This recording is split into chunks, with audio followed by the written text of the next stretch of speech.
Good afternoon, everyone, and welcome to the third and final webinar for this very first Gulf News Edge Affair. I hope you've found all the information so far extremely useful. And once again, a big thank you to all our experts for the last few days. I'd like once again to welcome back Sarah Banu. She works as an account relationship officer at the British Council, working with a lot of schools, universities, educational consultants, immigration agents to assist them with their students or clients to register for IELTS. She also presents to various partners regarding IELTS and its processes. In this information session, she'll be looking at an overview of the IELTS tests, the formats, and the preparation support that's available for the test takers. So to tell us more about it and how it works, here she is. So let you take it away from here. Thanks, Emma. I'm just going to share my screen. It's a pleasure to be back. Let me know when you can see the screen, okay? Yes, I can see your screen.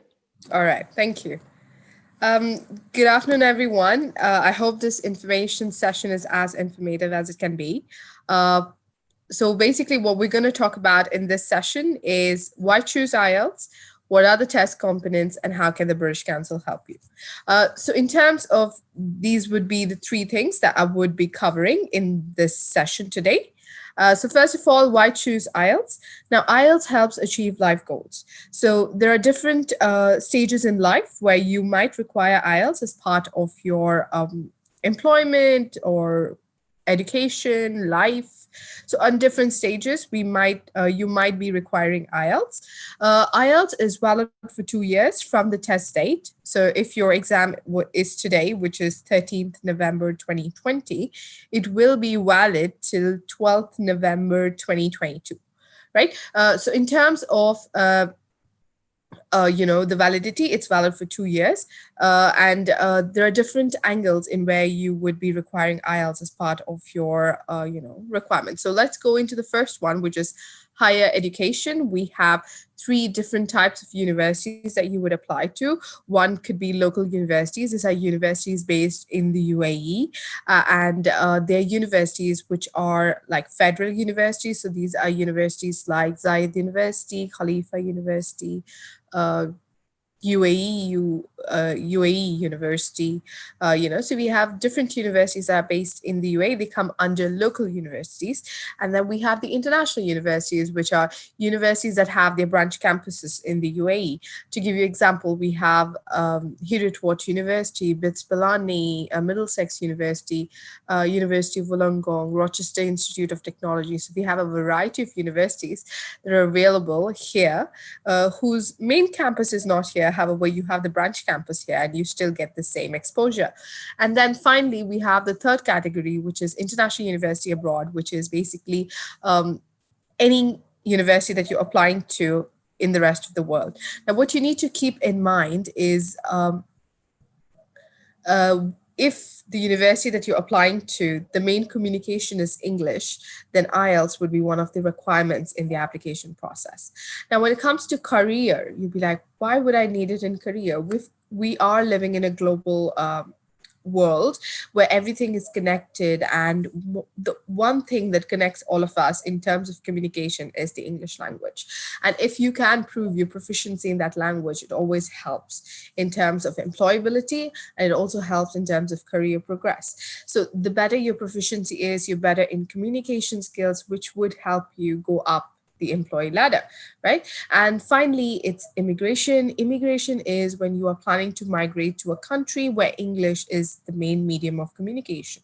So if you're planning to go to US, UK, Canada, Australia, New Zealand, and you're migrating to one of these countries, again, IELTS would be one of the requirements for your immigration application, right? So we have different IELTS products for different life goals. So we have IELTS for UKVI, we have something called regular IELTS, and we have IELTS life skills. Now, IELTS for UKVI is usually given for studies, and if you are going in UK, you're planning to apply for a university in UK, and if they are a non-higher educational institution or pre-sessional or foundation course, which is a below degree level, you would be asked to do IELTS for UKVI. Now, there's no difference between IELTS and IELTS for UKVI. The only difference is, in terms of the exam, the only difference is IELTS for UKVI is video recorded. However, standard IELTS is not. In terms of the format of the exam, in terms of the test, everything is absolutely the same. In terms of IELTS for life skills, you're tested on two, which is listening and speaking. So this is what you're tested on. And it's usually taken by those who are applying for a visa to stay in the UK as a family of settled persons visa for indefinite leave, or or for citizenship, right? So either of the two, you would be asked to do IELTS for life skills. Now, for work, if it's a non-UK a non-UK country, they would just ask you for standard IELTS. Whereas if it is UK, depending on where you're going, they might ask you for IELTS for UKVI or IELTS life skills, right? In terms of other countries, you could straight away do a standard IELTS and you can give those results, and that would be accepted by the university. Now, IELTS has global recognition. We have about 10,000 plus organizations that recognize IELTS, and this 10,000 organizations are spread across 140 countries. All the universities in the UK, Australia, and New Zealand, and most universities in Canada accept IELTS as part of their application process, and most of the immigration authorities. So immigration authorities in Australia, Canada, New Zealand, and UK also accept IELTS as part of their immigration process. What we've recently seen is a new trend in many employers and professional registration bodies also requesting IELTS as part of their recruitment process, application process, and all of that. What makes us different from other tests are our features, right? We have rigorous test development. Our tests are absolutely changing every time. We keep developing the test to keep in track with current current affairs, right? So whatever content you see would be very relevant to real life contexts. And there's strict security that's followed. All the results are verifiable online. And there are a different variety of questions that you would be answering. It's not just multiple choice or long answers. You do have different types of questions. You have multiple choice, you have true and false, not given. You have questions like choose the following, match the following. You also have a choice to decide if you want to do a paper-based exam or a computer-delivered exam. So paper-based exam is you get a question paper and answer sheet to write your answers, whereas for computer-delivered test, you would be able to type in your answers into a computer in one of our centers, right? We have done more than 3.5 million hour tests in the last year. Now, let's go into the most important part, which is what are the test components. So we have 4 components that you would be attempting, and each of these components will be individually marked, and all 4 marks put together would give you your overall band score, right? So now in these 4 skills, we would be talking about each skill individually in my upcoming slides, but you would be able to see that there is 2 different sections. We have something called academic reading, academic writing, and we have general training reading and general training writing. So IELTS is available as 2 modules. So you have academic module or general training module. The academic module is taken by those who want the academic skills to be tested, whereas general training is a test that tests the survival skills of a person in an English speaking country, right? So it totally tests 2 different types of skills. So depending on for what reason you're giving the exam, you would be able to decide if you want to do academic or you want to do general training. So whenever you decide to do an exam, be it a paper-based exam or a computer-delivered exam, you start with listening, followed by reading, followed by writing.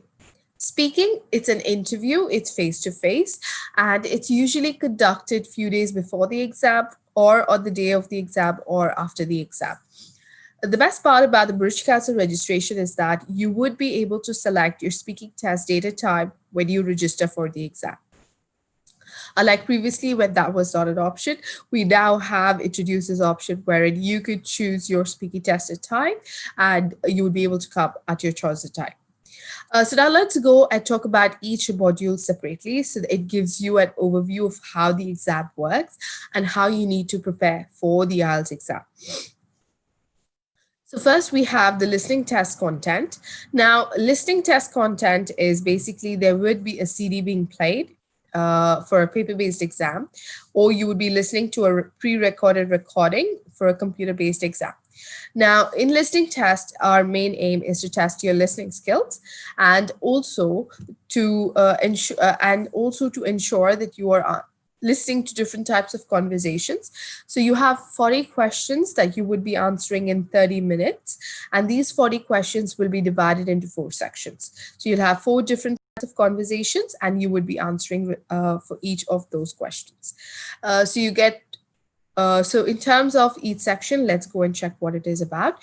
So the first section is a conversation between 2 speakers in a social and semi-official context. So basically, it is a conversation between 2 people, and it's a semi-social or semi-official or social context, which means that it could be a conversation between one person taking a survey with another person, or it could be a person calling in to check about a job they've just read about in the newspaper, or a tour package they've just seen. So it's more about questions like what's your name, can you give me your phone number, what is your address, so things like that you have to really look for. In section 2, it's a talk by a single speaker based on a non-academic situation. So what we mean by that is that it would be one single person talking, and you would have to listen what the person's talking, and more on this section, you would be imagining more and what they're trying to say. So for example, it could be a hotel concierge talking to a group of tourists and telling them about the amenities that are there or the facilities that are available in the hotel. So you will need to kind of imagine that where is the entrance, where's the restaurant, where is the concierge table, where is the tour place where they can book different services, restaurants, swimming pool, all of those things. Section 3, you have now up to 4 different people speaking. Now, this gets a bit tougher for the reason that you might have to understand different people talking with different accents. So you have to be very careful that you can understand how different accents work. It also would be based on academic topic.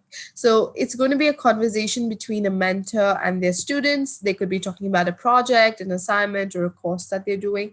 To give them, they're discussing, or it could be, they have some issue, or they faced an obstacle, how do they come at it, and they're discussing. So that would be a section 3, and the questions will be based on what they're speaking. And final section is a university style lecture or talk, which is basically a lecturer giving a lecture. Now, this becomes the toughest if you do not know the topic, which means that you would now have to guess your answers, and you also have to listen very clearly to be able to understand the spelling of the answer, right? So what are you marked on? You're marked on spelling and grammar, right? You get 1 mark for every correct answer. So 40 marks, 40 questions, 40 answers, 40 marks. There's no negative marking. So please do not leave any answers unanswered. Try to answer every question possible. And if you not sure if it, just guess the answer. You have to be very careful when you're writing, because you would be penalized if the spelling is incorrect or if the grammar is incorrect. Now, what we talk about grammar is incorrect, it means that if the question is supposed to be in plural, but you've written the answer in singular, your grammar is incorrect and you will be penalized for that. And when I'm talking about penalized is you will get a 0 for that answer and not even half mark, right? So let's move on to the next one, which is the reading test content. Now, reading test content, you have 3 sections, okay? And these 3 sections have about 1,500 to 2,000 words. Plus, you would also have 40 questions, which you'll have to read and then write answers to, right? Now, the difference between the listening test and the reading test is that for listening test, you don't get any extra time. For listening test, you get extra time to transfer your answers if you're doing the paper-based exam. However, for the reading test, it's from 30 to it's become 60 minutes. So you don't get any additional time to transfer your answers. So you need to ensure that for reading test, your time management is really good, because if you are not good with time management, you will not be able to complete your reading module. So you have to really be good with time management. You should have good reading skills. You should be able to read and understand what you're reading, because if you're just reading through but nothing is getting retained, you would have to go and read the passage again and again to find an answer. But if you've read it once and you're able to retain, then when you're doing the questions, it will be easy for you to write the answers and not reread the whole passage every time you have a question. Uh, in terms of reading, you need to ensure, I usually advise, take about 20 minutes for each section, because you have 3 sections. And in this way, you would ensure that you are answering all questions. Because one of the main feedback I've always gotten from students who've given the IELTS exam is that we didn't have enough time to complete the reading test. And that's because you didn't manage your time well. So ensure that you give 20 minutes to each section, which would include reading the passage, reading the questions, writing the answers, and rechecking the answers. In that way, you would be able to then complete all 3 tasks. And a tip that I would like to give for reading is that don't spend more than 30 seconds on a question. If you're not getting the answer, move on, come back if you have extra time. Now, the marking for reading is very similar to the listening test. So you get 1 mark for every correct answer. It's the same 40 questions. You don't lose marks for any wrong answers. You have to be careful in terms of spelling and grammar. Moving on to the next one, we have the writing test content. Now, for the writing test content, we have 2 sections that you would be attempting. The first one is task 1 and the second one is task 2. Now, task 2 has double the weightage. That means if task 1 is 4 marks, task 2 is worth 8 marks, right? So that's the weightage. Right. And what we would like to also mention is that if you're doing the academic module, your task 1 would be describing a graph, pie chart, table, or process, and you would have to write a minimum of 150 words. But if you're doing the general training test, then you would be getting your task 1 as a letter. So it would be a letter to a manager or letter to a peer in your office, a colleague in your office, or something like that. And again, the same word limit remains, which is 150 words for task 1. Now, task 2 would be an essay. Now, what you need to be very careful about is that for task 2, you need to ensure that you are following the format of the essay. Now, they've requested for 250 words. So you need to plan your essay in such a way that you do have enough content to write 250 words, as well as you're not writing too much, which means that you're stretching a lot just to make it 250 words, which will then again decrease the quality of your essay. Now, essay format that you need to follow is introduction, body, and conclusion. Body can be about 2 paragraphs to 4 paragraphs, depending on what you think are your points. And you should also be very good at your paragraphs, like when to start a paragraph and when to end a paragraph. So this is something you really have to work on. And your essays usually have asks you about 2 questions, maximum up to 4 questions. So you should be able to answer all the 4 points that they've asked. You have 60 minutes again to complete this, which means that we would say allocate about 20 minutes for task 1 and 40 minutes for task 2. Now, what is the criteria on which you're marked for writing? Because this would give you a better idea on how you need to write your essay, right? So you're marked on 4 aspects. First one is task achievement and response, which means that how much you've answered the question that has been asked. Second is lexical resource, which is vocabulary. So the expanse of vocab, so the kind of words you're using. Are you using common words only, or are you using a different set of words for different things? Are you repeating words, or are you using synonyms? Are you using the keywords from the question? So all of this is what is checked. Coherence and cohesion is basically the words that are used to connect your sentences. Are you using simple cohesives or are you using advanced cohesives? A good essay will have a balance of both, a simple as well as advanced. The final one is grammatical range and accuracy, which is basically grammar. Are you writing in the correct form? Are your sentences properly formed? Are you putting full stops where required? Are you having a capital letter once a new sentence starts? Are you having a comma? Have you left a space after comma? So all of this is checked when it comes to grammatical range and accuracy.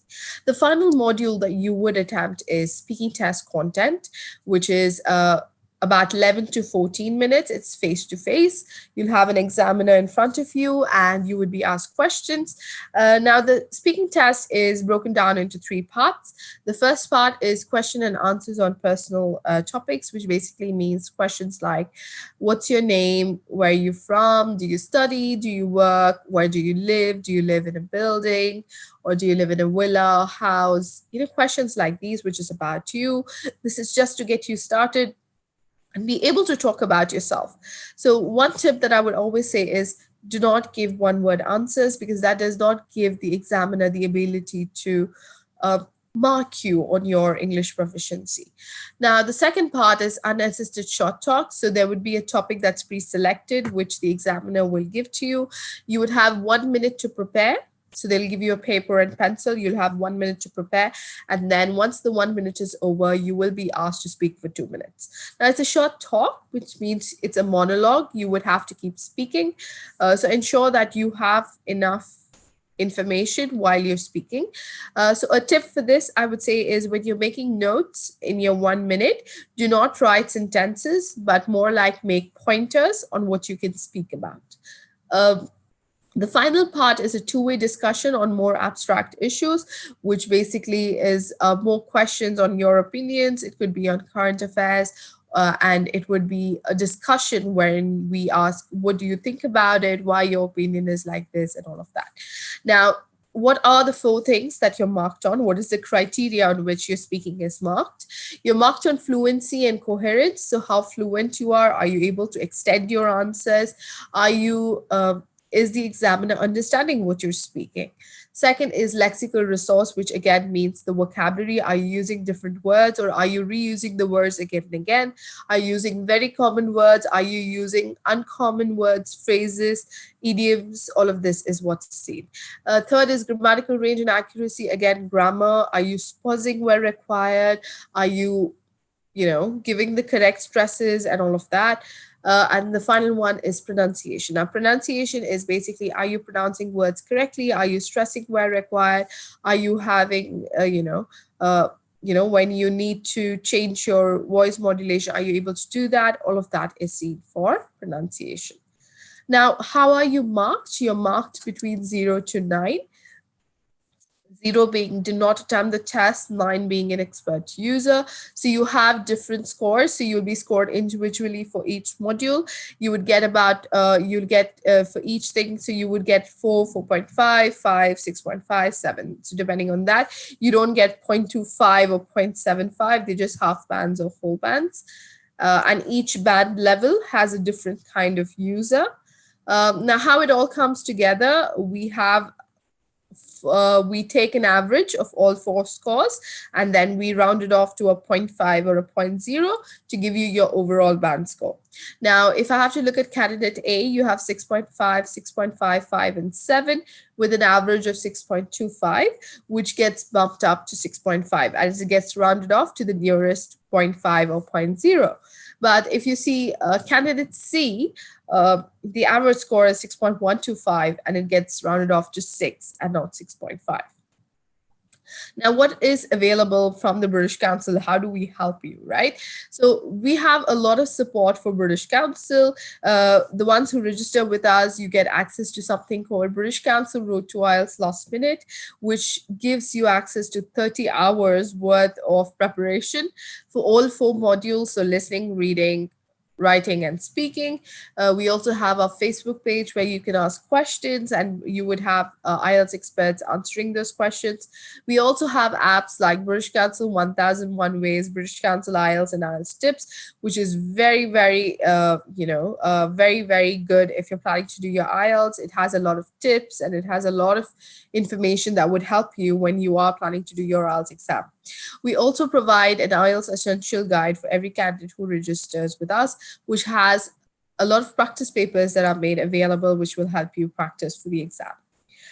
This is our website. You could visit the country website or Facebook page and find out more details if you want to know about the courses we offer, any preparation tools and materials. And we also have different updates. And you would also be able to see the precautions and all of that we're taking, especially in the current COVID-19 situation. This is, you could see this link, which is road2ielts.com/test drive. So we have a Road to IELTS free version, which you can use before you register for an exam to just get a feel of how the Road to IELTS works. And I've come to the end of our session. If you have any questions, I would be happy to answer them. Thank you so much, Sarah. And if you want to just finish sharing your screen, because I do have some questions for you to go through, if that's okay. So I shall start with this one. Is the online test accepted for immigration? We don't have an online test, but if they mean a computer delivered exam, yes, absolutely, it's accepted for immigration. Okay, and is there a difference between the paper-based and online sessions? The only difference is the format. So the paper-based exam, you get a paper, whereas computer delivered exam is on computer. The difference also is the fact is in terms of availability. Your computer delivered exams are available almost 4 times a week and on flexible timings, whereas paper-based is very rigid. They have their dates and they're only available on those dates, which is basically 4 times a month. Okay, and is it necessary to join classes for IELTS? It depends on your proficiency at the moment, your current level of English, as well as what target you're looking for. So if you are someone who is a band 4, 5, and you're aiming a band 8, yes, you would require some support because that's almost a 3 band that you need to, move up, and you would need support. So it completely depends on what's your current level of English and what is the target score you're looking for. Okay, and what's the best way to prepare for IELTS? And when do I need to start preparing for the test if I plan to take it during spring break next year? So if someone's planning to do spring break next year, I would say the best time to start preparing is now.